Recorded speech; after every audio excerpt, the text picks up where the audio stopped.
جو عظمت اللہ اور اللہ کے رسول نے صحابہ کرام کو دیا ہے، اسی شان کو ہمیشہ ملحوظ نظر رکھیں، اس لیے کہ صحابہ کرام کی شان اور منقبت کو، ان کے عظمت شان کو ملحوظ خاطر اور ملحوظ نظر رکھنا میرے اور آپ کے ایمان کا حصہ اور میرے اور آپ کے ایمان کا تقاضا ہے۔ صحابہ کرام رضوان اللہ علیہم اجمعین کی شان کیا ہے؟ میں مکرراً عرض کر رہا ہوں کہ صحابی اس ہستی کو کہا جاتا ہے ایمان کی حالت میں جس مبارک نفوس نے سرور دو عالم صلی اللہ علیہ وسلم کے چہرے انور کی زیارت کی ہے، آپ کی صحبت پائی ہے، آپ کے مجلس میں شریک ہوئے ہیں، خواہ وہ ایک ساعت کے لیے ہو، وہ صحابی کہلاتا ہے۔ صحابہ کرام کی شان کے لیے یہی فضیلت اور اتنی بات بھی کافی ہے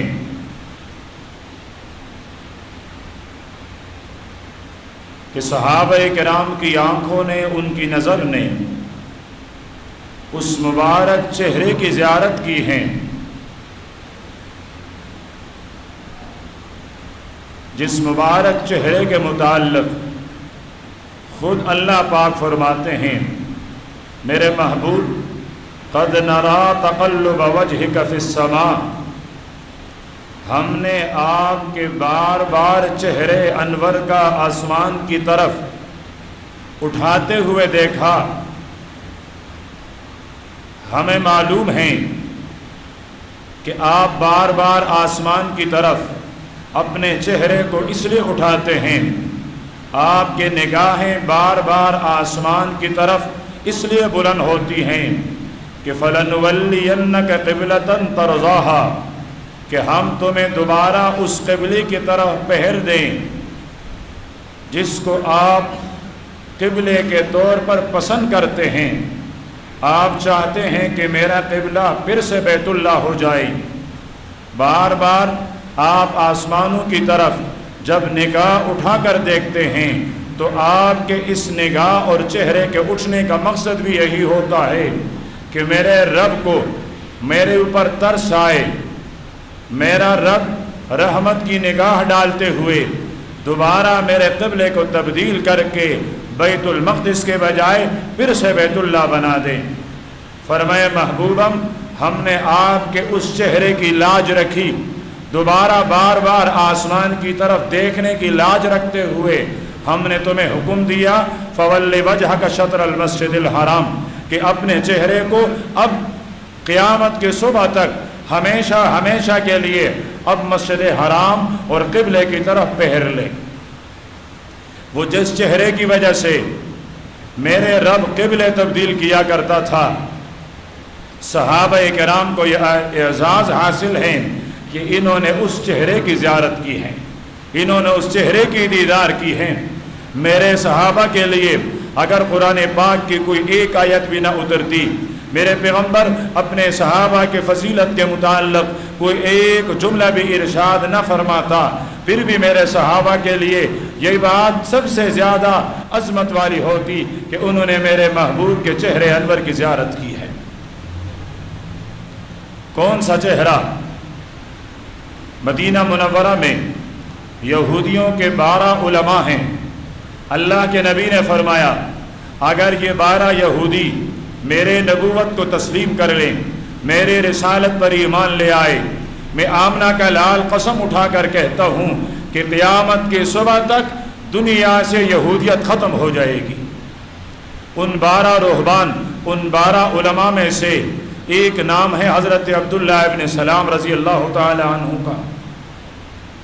سرور دو عالم صلی اللہ علیہ وسلم مدینہ تشریف لائے ہیں، ہجرت فرمائی ہیں۔ حضرت عبداللہ ابن سلام نے اپنے خادم کو بھیجا، جاؤ اس نبی اور پیغمبر کو جو مکہ سے مدینہ آیا ہے اس کے دربار میں صدقہ پیش کر لیں۔ خادم نے آ کر صدقہ پیش کیا۔ انہوں نے کہا اللہ کے محبوب نے کہ ہم انبیاء کی جماعت اور پھر ہم قریش ہم صدقے نہیں لیتے ہیں، واپس کر دیے۔ اگلے دن بھیجا، جاؤ ہدیہ پیش کر لو۔ ہدیہ پیش کیا تو آپ نے قبول فرمایا۔ تو عبداللہ ابن سلام رضی اللہ تعالیٰ عنہ کہنے لگے، اس وقت مسلمان نہیں ہوئے تھے، کہ چلو دو نشانیاں تو پوری ہو گئی کہ نبی آخر الزمان صدقہ قبول نہیں کرے گا، ہدیہ قبول کرے گا۔ پھر خود آئے اور جیسے ہی آپ صلی اللہ علیہ وسلم کے چہرے کو دیکھا، ابھی تک تیسری علامت اور نشانی دیکھی نہیں ہے، گواہی دے دی، اشہد ان لا الہ الا اللہ واشہد ان محمد رسول اللہ۔ پوچھنے والے نے پوچھا، تم یہودیوں کے اتنے بڑے عالم ہو کر پہلی نظر میں اس نظر کے شکار ہو گئی؟ کچھ سوال تو کرتے، کچھ پوچھتے، اپنے آپ کو مطمئن کرتے، اس کے بعد ایمان اور اسلام قبول کرتے۔ حضرت عبداللہ ابن سلام فرمانے لگے کہ میں نے جب اس چہرے کی زیارت کی، میرے دل اور ضمیر سے ایک صدا بلند ہوئی کہ یہ چہرہ کسی جھوٹے کا نہیں ہو سکتا ہے، یہ سچوں کے سردار کا چہرہ ہے، یہ سچوں کے سردار کا چہرہ ہے۔ فرمایا میں اس چہرے کی سچائی سے، اس کی لمعانیت سے، اس کی نورانیت سے متاثر ہوا، اور میں نے تیسری علامت دیکھے بغیر اس نبی پر ایمان قبول کر لیا۔ اب صحابہ کرام نے اس چہرے کی دیدار کی ہے، جس کے متعلق حضرت عبداللہ ابن سلام رضی اللہ تعالیٰ عنہ فرماتے ہیں کہ یہ چہرہ کسی جھوٹے کا نہیں ہو سکتا ہے۔ مجھے یاد آیا سرور دو عالم صلی اللہ علیہ وسلم کے صحابی حضرت برا بن عازب رضی اللہ تعالی عنہ،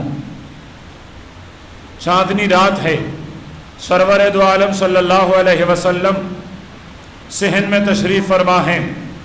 یہ صحابی کبھی آسمان کی طرف دیکھتا ہے، کبھی حضور کے چہرے انور کی طرف دیکھتا ہے۔ جب بار بار اس کا آسمان اور آپ کے چہرے کی طرف دیکھنا آپ نے محسوس کیا تو فرمایا، میرے صحابی کیا کرتے ہو؟ کبھی آسمان کی طرف، کبھی میرے طرف، کس چیز کا موازنہ ہو رہا ہے؟ کیا تول رہے ہو؟ کس چیز کا موازنہ کر رہے ہو؟ عرض کرنے لگے، آقا آسمان پر چاند چمک رہی ہے، میں ایک نظر اس چاند پر ڈالتا ہوں، پھر میرے دل سے آواز آتی ہے، آسمان کتنا خوبصورت ہے کہ اس کو چاند جیسی خوبصورت چمکنے والی کوئی چیز اسے ملی ہے، یہ کتنی خوبصورت ہے۔ پھر اس کے بعد دوبارہ میں آپ کے چہرے کی طرف نظر اٹھاتا ہوں تو پھر میرا ضمیر کہتا ہے نہیں نہیں، آسمان والی چاند اتنی خوبصورت نہیں ہے، ہم زیادہ خوش قسمت ہیں کہ اللہ پاک نے ہمارے لیے فرش پر چاند اتارا ہے۔ فرمائے پھر تیرے دل اور ضمیر نے فیصلہ کیا کیا؟ تو عرض کرنے لگے، اللہ کے محبوب بار بار دیکھا، ہر دفعہ دیکھا، لیکن ہر دفعہ دیکھنے کے بعد اب میری ضمیر کی آواز یہ ہے، میرے ایمان کا فیصلہ یہ ہے کہ وہ آسمان کا چاند اتنا خوبصورت نہیں ہے جس طرح میرے مدنی آقا کا چہرہ اتنا خوبصورت ہے، یہ اتنا حسین ہے کہ وہ اتنا حسین نہیں، یہ میرے ضمیر، میرے ایمان کا فیصلہ ہے۔ تو صحابہ کرام کی فضیلت کے لیے تو اتنی بات کافی ہے کہ انہوں نے سرور دو عالم صلی اللہ علیہ وسلم کے چہرے انور کی زیارت اور دیدار کی ہے۔ انسان تو انسان، میرے اور آپ کے محبوب پیغمبر راستے پر چل رہے ہیں، دیکھا ایک اونٹ، اور ایک روایت کے متعلق اللہ کے رسول صلی اللہ علیہ وسلم نے فرمایا کوئی گائے اس نے آ کر شکایت کی ہے کہ میرا مالک مجھے چارہ کم کھلاتا ہے لیکن مجھ سے کام زیادہ لیتا ہے۔ آپ صلی اللہ علیہ وسلم نے اس کے مالک کو بلا کر ارشاد فرمایا، کہ تم اپنے سواری کو، اپنے جانور کو چارہ مکمل کھلایا کرو۔ جب میرے پیغمبر نے صحابہ کرام کے محفل میں یہ بات ارشاد فرمائی تو صحابہ کرام کو تعجب ہوا کہ ابقرۃ تتکلم، کیا گائے بھی بولتی ہیں؟ آپ نے فرمایا ہاں، میں بھی کہتا ہوں، ابو بکر اور عمر کو بھی ایمان ہے کہ گائے بولتی ہیں، میرے سامنے بولی ہیں۔ اب یہ وہ مبارک چہرہ ہے کہ جس کو دیکھتے ہوئے جانوروں نے بھی باتیں کی ہیں۔ جنگل کے اندر ایک چیز ہوتی ہے، گو اسے کہا جاتا ہے، گو جسے ہم سمسرہ کہتے ہیں، سمسرہ سانپ کی طرح ایک چیز ہوتی ہے، لیکن اس سے جسامت میں چھوٹی اور تھوڑی سی چوڑی ہوتی ہے۔ اس گوہ نے آ کر آپ صلی اللہ علیہ وسلم کی رسالت اور آپ کی نبوت کی گواہی دی ہے۔ ہرن نے آ کر، ہرن اس نے آ کر سرور دو عالم صلی اللہ علیہ وسلم سے اجازت مانگی ہے، اللہ کے پیارے پیغمبر، اس تیرے فلاں آدمی امتی نے مجھے شکار کیا ہے، آپ ان کو حکم دے یہ مجھے چھوڑے، میں جا کر اپنے بچوں کو دودھ پلاؤں، پھر آپ کے پاس واپس آ جاتی ہوں۔ آپ نے فرمایا اس کو اجازت دے دو۔ صحابی عرض کرتا ہے اللہ کے محبوب واپس آئے گی؟ فرمایا ہاں آئے گی۔ وہ ہرن چلی، اس نے اپنے بچوں کو دودھ پلایا، واپس آئی، صحابی نے اسے آزاد کر لیا کہ میں اب اس کی شکار نہیں کرتا۔ یہ چہرہ جہاں جانوروں نے دے کر آپ کی بات مانی ہے، صحابہ کرام رضوان اللہ علیہم اجمعین کو یہ اعزاز حاصل ہے کہ انہوں نے اس چہرے کے انور کی زیارت کی ہے۔ میں نے عرض کیا کہ صحابہ کرام کے فضیلت کے لیے قرآن پاک کی 700 آیتیں ہیں، لیکن اس میں کوئی ایک آیت بھی نہ اترتی۔ میرے صحابہ کرام کی فضیلت کے لیے یہ بات بھی کافی ہے کہ انہوں نے میرے محبوب پیغمبر صلی اللہ علیہ وسلم کی زیارت کی ہے۔ اور ایک صحابی تو وہ ہیں جس نے جی بھر کر زیارت کی ہے۔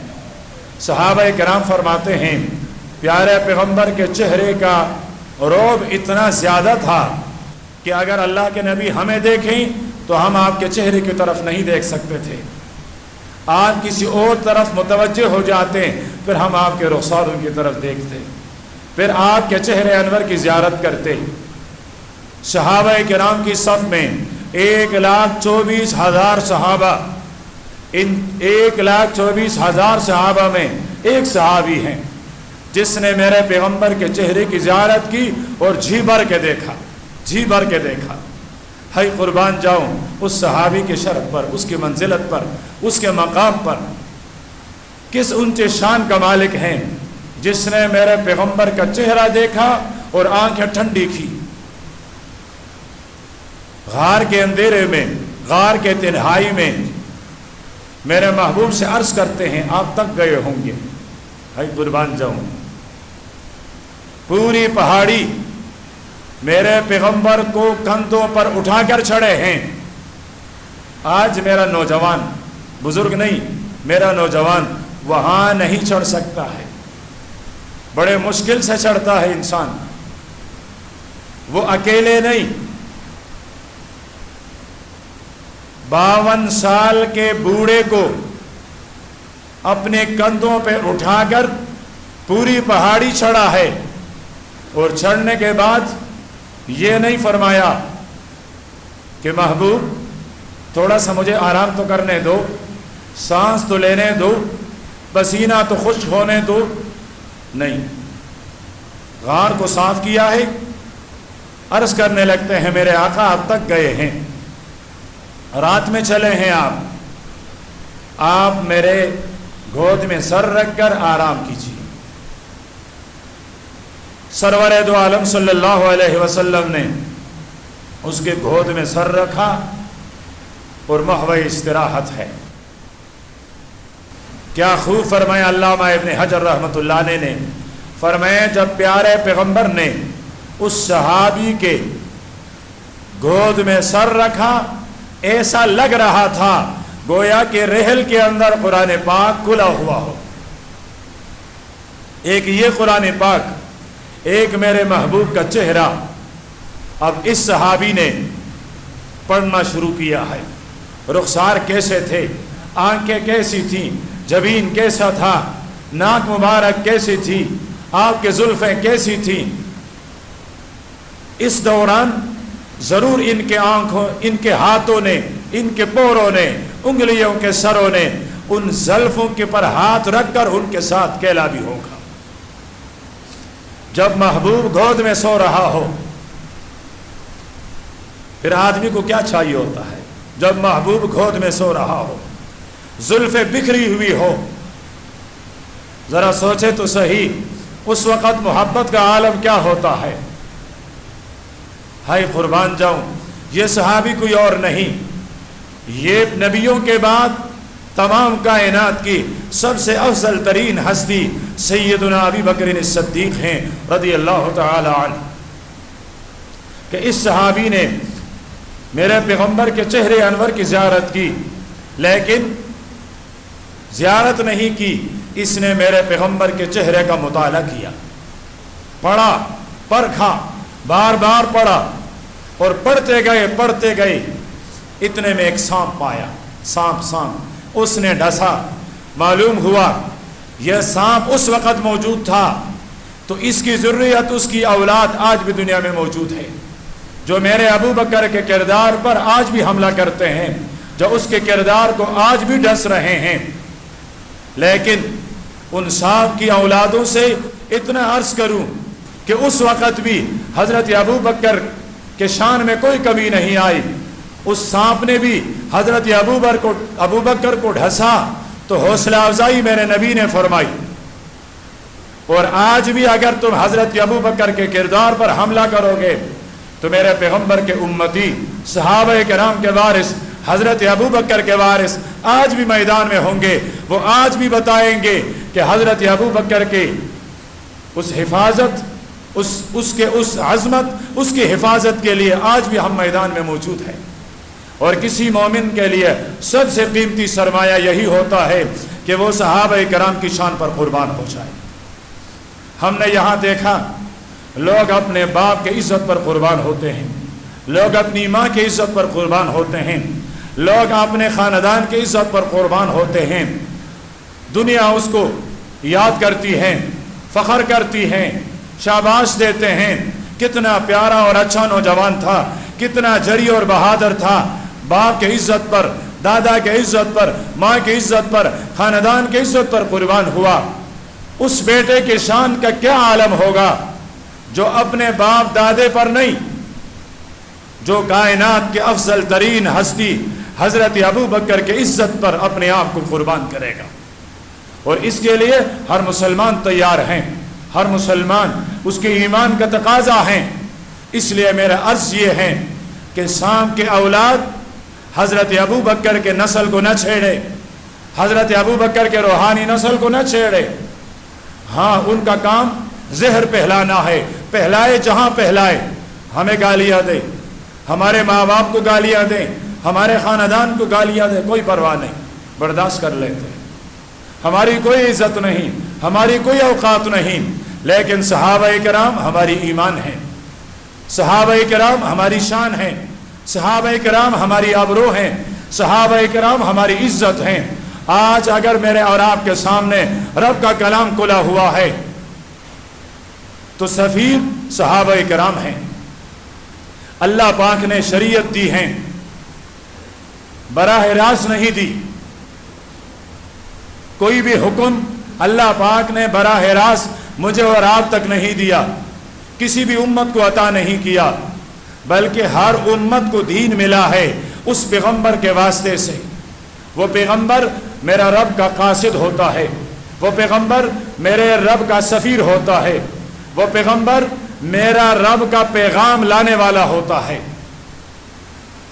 پھر ہم نے اپنے نبی کو براہ راست نہیں دیکھا، ہم نے پیارے پیغمبر کی نماز نہیں دیکھی، ہم نے پیارے پیغمبر کے روزے نہیں دیکھے، ہم نے پیارے پیغمبر کے جہاد نہیں دیکھے، ہم نے پیارے پیغمبر کے رکوع اور سجدے نہیں دیکھے، ہم نے پیارے پیغمبر پر 6000 سے زائد قرآن پاک کے آیتوں کا نزول نہیں دیکھا، یہ تمام چیزیں ہمیں بتائی ہیں تو صحابہ کرام نے۔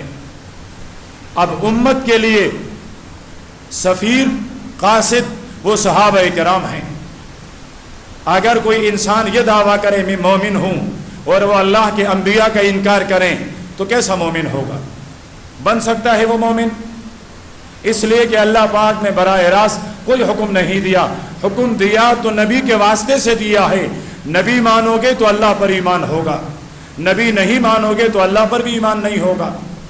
اب کوئی آدمی یہ کہیں مجھے اپنے پیغمبر سے محبت ہے، مجھے اپنے پیغمبر پر ایمان ہے، لیکن میں اصحاب پیغمبر کو نہیں مانتا، میں اصحاب پیغمبر پر تبرہ کروں گا، میں اصحاب پیغمبر کے شان میں گالی نہیں، گالی تو بڑی بات ہے، کوئی نازیبا کوئی نامناسب جملہ کہوں گا، اب صحابہ کرام کو درمیان سے ہٹائیں، کیا مجھے اور آپ امت کے پاس دین محفوظ بچا گیا ہے؟ دین کا کوئی حصہ رہ گیا ہے؟ اس پورے دین کے قاصد، اس پورے دین کے سفیر تو صحابہ کرام ہیں رضوان اللہ علیہم اجمعین۔ اگر میں صحابہ کرام کو درمیان سے ہٹا لیتا ہوں، مجھ سے تو میری پیغمبر کی رسالت بھی چلی گئی، مجھ سے تو میرے پیغمبر کی نبوت بھی چلی گئی، مجھ سے تو سارا دین چلا گیا۔ اب میں دین کے کس کس بات پر عمل کروں گا؟ میرے پاس تو اس دین کے گواہ بھی موجود نہیں ہیں۔ تو میرے پیغمبر کے صحابہ میرے رب کے دین کے گواہ ہیں، اس لیے میں نے عرض کیا کہ صحابہ میرا ایمان ہے، صحابہ میری ایمان ہے، صحابہ ہماری آبرو ہیں، صحابہ کرام ہماری عزت ہیں۔ اور میں یہ بات ہر مسلمان، ہر نوجوان، ہر بوڑھے کے ذہن میں بٹھانا چاہتا ہوں کہ کائنات میں سب سے افضل ترین ہستی، اعلیٰ ترین ہستی وہ اللہ پاک کی ذات ہے۔ ساری دنیا مل جائیں، رب کی ربوبیت، خدا کی خدائی، رب کی الوہیت تک ایک ذرہ بھی نہیں پہنچ سکتے۔ انبیاء بھی ملے، اتقیاء بھی ملے، صحابہ بھی ملے، جتنے دیندار لوگ ہیں سب مل جائیں، لیکن ان سب ملنے سے اللہ پاک کی خدائی ایک ذرے تک بھی نہیں پہنچ سکتے۔ اس کے بعد کائنات میں دوسرے نمبر پر سب سے پاک ترین ہستیاں، مبارک ترین ہستیاں انبیاء علیہم السلام ہیں۔ آدم علیہ السلام کی اولاد میں سے پہلے بیٹے سے لے کر قیامت کی صبح تک آخری بیٹے تک یہ ساری انسانیت جمع ہو جائیں، کسی نبی کا مقابلہ تو دور کی بات، میرے رب کے کسی نبی اور پیغمبر کے تلوے مبارک کے ساتھ مٹی کا ایک ذرہ لگا ہے، یہ سارے لوگ اس پیغمبر کے تلوے مبارک کے ساتھ لگے ہوئے مٹی کے ذرے کے بھی برابر نہیں ہیں۔ پیغمبر کا مقام اتنا اونچا ہوتا ہے۔ اور پھر آدم علیہ السلام سے لے کر حضرت عیسیٰ علیہ السلام تک تمام انبیاء میرے سر کے تاج، وہ میرے دل کے سرور، وہ میرے آنکھوں کے ٹنڈک، وہ میرے آنکھوں کا سرما، وہ تمام انبیاء میرے ایمان۔ لیکن یہ تمام انبیاء مل جائیں تو یہ سب مل کر میرے اور آپ کے محبوب پیغمبر امام الانبیاء خاتم النبیین صلی اللہ علیہ وسلم اس کا مقابلہ نہیں کر سکتے ہیں۔ اب ایک دفعہ اگر آپ صلی اللہ علیہ وسلم کہہ دیتے کتنا اچھا ہوتا، لیکن جب میں صلی اللہ علیہ وسلم اور آپ کا نام لے رہا تھا میں نے کسی زبان کو ہلتے ہوئے نہیں دیکھا۔ وہ میرا اور آپ کا محبوب ہے، کیا خیال ہے محبوب ہے کہ نہیں ہے؟ جن کا ہے وہ ذرا ہاتھ کھڑے کر کے بتا دیں کہ ہمارا محبوب ہے۔ ہاتھ تو سب کے کھڑے ہوئے، یہ کتنا مشکل کام تھا، یہ ہاتھ کھڑا کرنا کتنا مشکل کام تھا، اور صلی اللہ علیہ وسلم اس کے مقابلے میں کتنا آسان کام تھا۔ وہ آسان کام آپ سے نہیں ہو سکا اور مشکل کام کر لیا، لیکن یہ تب جب دل بولتا ہے کہ ساری دنیا میں محبوب ایک ہی ہیں، پھر جب جب اس کا نام آئے گا آپ کی لبوں پر، آپ کے ہونٹوں پر خود بخود آئے گا صلی اللہ علیہ وسلم۔ وکیل احناف امام طحاوی رحمۃ اللہ علیہ فرماتے ہیں کہ کسی مجلس میں میرے پیغمبر کا ذکر ہو، فرمایا ایک دفعہ اس مجلس میں میرے پیغمبر پر درود پڑھنا واجب ہے، ذرا سنا دو ان کو جو کہتے ہیں حضرت نانوتی رحمۃ اللہ علیہ کے روحانی اولاد درود نہیں مانتے، ذرا ان کو بھی سنائیے کہ امام طحاوی رحمۃ اللہ علیہ فرماتے ہیں جس مجلس میں میرے آقا کا ذکر ہو، اس کا نام نامی لیا جائے، فرمایا مجلس والوں پر ایک دفعہ درود پڑھنا واجب ہو جاتا ہے، لیکن درود وہ جو میرے نبی نے خود بتایا ہے، اور اس درود کے متعلق میرے نبی نے فرمایا من صلی علی واحدا، فرمایا جو میرے اوپر ایک دفعہ درود بھیجے، ایک دفعہ، صلی اللہ علیہ عشرہ، اللہ پاک اس پر اپنی 10 رحمتیں نازل فرماتے ہیں۔ ایک درود کے مقابلے میں اللہ پاک کی 10 رحمتیں اترتی ہیں۔ صرف اس پر بھی بس نہیں، فرمایا 10 گناہ بخش دیے جاتے ہیں۔ اس پر بھی بس نہیں، فرمایا اس کے عمل نامے میں 10 نیکیاں لکھی جاتی ہیں۔ اس پر بھی بس نہیں، فرمایا جنت میں اس کے 10 درجات بلند کیے جاتے ہیں۔ اب بھی نہیں پڑھو گے صلی اللہ علیہ وسلم؟ اور یہاں صرف نہیں، ہر جگہ، بلکہ میں یہ عرض کر دوں، میرا وہ مسلمان بھائی جس کا شکوہ ہوتا ہے میں رات کو سوتا ہوں مجھے نیند نہیں آتی، کروٹیں بدلتا ہوں نیند نہیں آتی ہے، گولیاں کھاتا ہوں نیند نہیں آتی ہے، میرا وہ مسلمان بھائی جو کہتا ہے سب کچھ موجود ہے لیکن سکون نہیں ہے، اطمینان نہیں ہے، خوشی نہیں ہے، گھر میں بے برکتی ہے، پیسہ آتا ہے تو رکتا نہیں ہے، چلا جاتا ہے، میں اپنے ان مسلمان بھائیوں کے لیے کہتا ہوں 100 دفعہ صبح، 100 دفعہ سونے سے پہلے میرے پیغمبر پر درود پڑھیں، لیکن اس طرح پڑھیں، اس استحضار کے ساتھ پڑھیں کہ ابھی میں نے درود پڑھی ہے، میرے درود کا ہر جملہ، میرے درود کا ہر جملہ فرشتے نے اٹھایا اور ابھی گنبد خضرا کے مکین کو جا کر پیش کیا ہے۔ آپ 10 دفعہ بھی نہیں پڑھیں گے شیطان آپ کو سلا دے گا، 10 دفعہ بھی نہیں پڑھ سکیں، 100 دفعہ تو میں نے بہت بتایا ہے، شیطان آپ کو پہلے سلا دے گا کہ اس کو اتنی نیکیاں ملنی ہیں، وہ نہیں دے گا۔ تو میں یہ بات ذہنوں میں بٹھانا چاہ رہا تھا کہ سب سے بڑی ہستی اللہ پاک کی، پھر انبیاء کی، انبیاء میں میرے اور آپ کے محبوب پیغمبر کی، اس کے بعد تمام امتوں میں سب سے افضل امت میرے اور آپ کے محبوب پیغمبر کی امت، ہم سب سے افضل امت ہیں، اور پھر اس تمام امت میں سب سے افضل، سب سے اعلیٰ، سب سے برتر صحابہ کرام رضوان اللہ علیہم اجمعین۔ یہ میرا اور آپ کا نظریہ ہونا چاہیے، یہ میرا اور آپ کا عقیدہ ہونا چاہیے کہ اس امت میں اگر افضل ترین لوگ ہیں، اگر تنقید سے بالا تر لوگ ہیں تو وہ صحابہ کرام ہیں رضوان اللہ علیہم اجمعین۔ اب صحابہ کرام کے متعلق ہمیں بنیادی طور پر کن کن چیزوں کو یاد رکھنا چاہیے، کن چیزوں کو ماننا چاہیے، صحابہ کرام کے متعلق کن کن چیزوں پر ہمیں ایمان رکھنا چاہیے، زندگی رہی تو آئندہ نشست میں عرض کر دی جائے گی۔ اللہ پاک مجھ اور آپ کو، ہر مسلمان کو صحابہ کرام کے نقش قدم پر چلنے کی توفیق عطا فرمائیں۔ وآخر دعوانا الحمدللہ رب العالمین۔